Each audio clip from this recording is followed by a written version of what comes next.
Cyberpunk 2077 is back in the gaming conversation cycle, and this time for positive reasons. The game is going through a resurgence again, this time because of a brand new expansion called Phantom Liberty, featuring Idris Elba. So we'll be putting this expansion on the scales of Judgement. I don't normally do reviews of expansions, but making an exception for Cyberpunk since I didn't do a review of the original game. So for starters, is Cyberpunk 2077 a better game now? Well, it's a better game. It's been a better game for a long time. The game received a very large update months ago that got the game into a much better state than it was at launch. That update led to a rebirth on PC for the game, where it was, I think it was like December of last year, where it's like one of the most bought games on Steam. It went on sale as well during the same time that update, and it was going through like a big rebirth. A lot of people were streaming it, a lot of people were talking about it. It was a good day for Cyberpunk, to a point where your developers came out with a press release, if you will, to like thank the fan base for, you know, coming back to the game and playing it, and, you know, being so positive towards the game, because it was like a lot of people was like, Cyberpunk's finally a good game now. Which it was always a good game. It was just a buggy game. But recently, before the release Cyberpunk Phantom Liberty, another big update dropped called Cyberpunk 2077 2.0, which rebalanced and reworked a lot of the things within the game. The thing about Cyberpunk is it's always been a good game, as mentioned before. It's just that at launch, it was a game with a lot of bugs and glitches, to where it was basically unplayable, to points where Sony removed the game from the PlayStation Store because they didn't want anyone buying the game and then refunding the game because of how much of a bad state the game launched is. Cyberpunk at that time became the poster child of, you know, modern gaming, and how we release games that are broken, unplayable, and shouldn't have been released, you know, at all, let alone, you know, without delays and on the previous gen console. I personally think the game released in such a bad state because of the last gen consoles. I don't think the PS4 and the Xbox One were capable of handling how demanding this game is. Understand that Cyberpunk is a very demanding game, even on PC. On PC, if you really want to play Cyberpunk in a good way, you need to have a very good rig. You know, like back in the day, there was that term, "Can it run Crisis?" That term is now, "Can it run Cyberpunk?" Because even, like, you know, PCs with 3060s and 3070s in it were having a hard time, you know, running the game. Not in terms of, like, you know, visuals, but like, you know, the game not stuttering or having frame drops out the ass. So you have that, and it's also buggy on PS5 and the Xbox Series X. Of course, on the Xbox One and PS4, it's going to be damn near unplayable. And it was. On PS4, it was getting like 5 frames per second. It was just that bad. It was a meme. All the worst content that you've seen of the game was PS4 content. It's not like a shot at any platform, because it's all just CD Projekt Red and the bad optimization and the lack of delaying the game to, you know, get the game running. But, you know, for the most part on Xbox One, the issue wasn't really frame drops, but it had some of the same bugs. But it also had like this weird graying effect to the visuals of the game. So I just don't think the last gen console should even have the game to begin with. I said before, when you have a new cycle of of game consoles, you know, developers try to like release games on the last gen console because people haven't, you know, fully migrated to the new consoles yet. And when you keep making when you make games for PC, the new gen consoles, and the last gen consoles, you're basically making 3 separate ports of that game, and then you also making like side ports because you can put that game on other platforms. So you're making an Xbox One port, a Series X port, you're making a PS4 port, you're making a PS5 port, then you're doing a PC port. So it's like you're taking up so much development time to do all these different things, and optimization is going to get thrown out the window, and so is polish.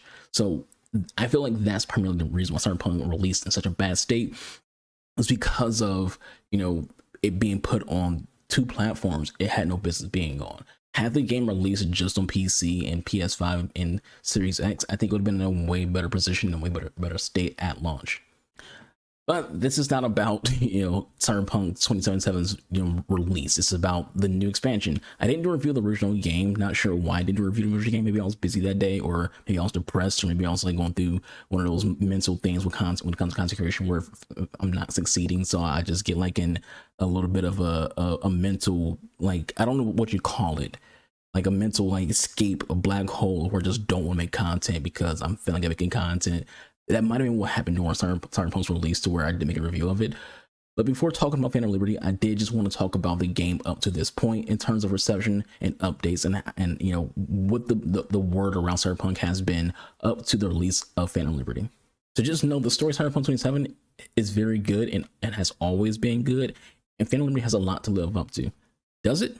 Well, a brief background on what Phantom Liberty is about. V is called for assistance by a very good netrunner. Think super hacker. Like, let's say the Avengers would like need a hacker. They would call this person because that's how good of a hacker they are. That's pretty much what a netrunner is. They're like very good tech whiz nerds and hackers. This person named Somi, or Songbird being her call sign, is a very, very good netrunner. One of the best in the game. And she needs V's help. In order to talk to V and to get V to help her, Somi makes V an offer that V can't refuse, making V a deal to deal with the relic in her head. In exchange, V helps Somi deal with a problem that has her inching towards death. So this deal leads you to get tangled up with the new USA government and a crime lord who resides in a new city for you to explore called Dogtown, a city south of Night City. This is a spoiler-free video on my reviews. I'm trying to make our spoiler-free, so I won't go into too much detail to avoid spoiling, you know, plot twists and turns and things of the like. The story is arguably better than the main story, in my opinion, and I'm just being honest. It's more captivating, it's more interesting. The potential endings of it leaves you questioning, you know, things, and it also leaves you satisfied and like you just experience some really good stuff. You know, I say endings because there is more than one ending to this expansion. The ending I got, I personally think is a good ending. It was just kind of like funny because like, when I completed it, the achievement that I got said 0.07% people got that achievement. And I'm like, damn, there's a lot of people who didn't get what I think is probably the actual good ending, and the ending that I think CD Projekt Red wanted you to take. CD Projekt Red hasn't said what is or isn't the good ending, which I do hope they mention at some point, because in the term good ending also kind of is like another word for the canon ending. This game will have a sequel, and whatever they deem to be the good ending or canon ending will play a role in that sequel. There are loads of new content with this expansion outside of the main story. You know, new side missions and new gigs, which are side missions, but even more on the side than the normal side missions.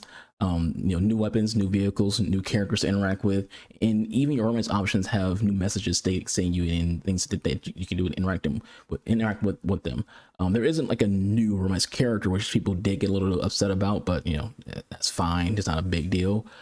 It's all quite great, but there's still issues. For me personally, my game crashed a lot. Like it crashed a few times, it froze a couple times. You know, I've had moments where the enemies will go hostile but not attack. It just stand around and let me hit them.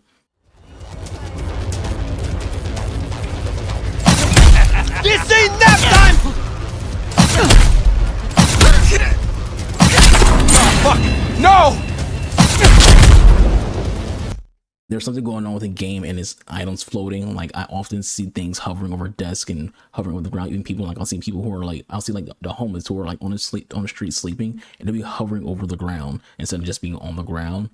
And I've also seen like situations where people are staying on top of other people as well. And the weak spot of the game since launch is still a weak spot now, which, you know, in my opinion, is the game's driving. It's not the worst driving mechanics in the video game, but it's pretty bad, and I don't think it's really gotten even better, any better at this point in the game. Overall, I say Phantom Liberty is a great addition to an already good game. It's worth the money for the content you get. The story, as I said, is better than the main game story. The climax of the expansion is really good. Dogtown is such a unique location within the game, and all in all, it has been it's been great coming back to the game. My score for Phantom Liberty is an 8 out of 10. Would be higher if I didn't come across, you know, the issues that I dealt with, as well as if certain decisions with the outcome was a little better. It's not bad, but there was a feeling that I had towards the end where I just kind of wished that there was something else that happened for the outcome. And I won't get too much into it because I'll have to spoil the entirety of the game, even the main game, to talk about it. But there's just a little bit of like, you know, I had a little bit of a hope here, and then that hope got taken away, which by design, the developers intentionally took that hope away. The developers recommend starting a new playthrough, by the way, and playing up to a certain point, a certain level before doing the expansion. I didn't. I played with my main character. I have 3 characters. I recommend doing the expansion right before Welcome to Hanako, which you know, if you start a new playthrough, you will get to that point where it's like, okay, the game's telling me to talk to Hanako. If you played the game already, you know exactly what I'm referring to. Play up to that point. Don't talk to Hanako yet. Do the expansion. that is it for my review of Phantom Liberty, the expansion of Cyberpunk 2077. Let me know what your thoughts and comments below. Are you now interested in playing the game? Have you tried it already? What do you think of it? Just whatever is floating in your mind about the game. I'm your boy, Newest Gamer Archer. Hope you all enjoyed. I'll catch you guys on the next one. We'll be doing the live stream every weekday. This week we're playing a lot of Resident Evil 4 for our Halloween game. We're playing Resident Evil 4 Remake, or Resident Evil 4's remake expansion of 801. And then also we're going to be playing Assassin's Creed Mirage this Thursday as well. So if you want to come out and watch Assassin's Creed streams or watch Resident Evil streams, links to my streams being in the description box below. I always butcher the word description box, but it's going to be in the description box below, as well as my link tree, which you can see on my other YouTube channels and my socials. I hope you all have a good rest of your day. Y'all stay safe. You guys want another boy out of here. Deuces.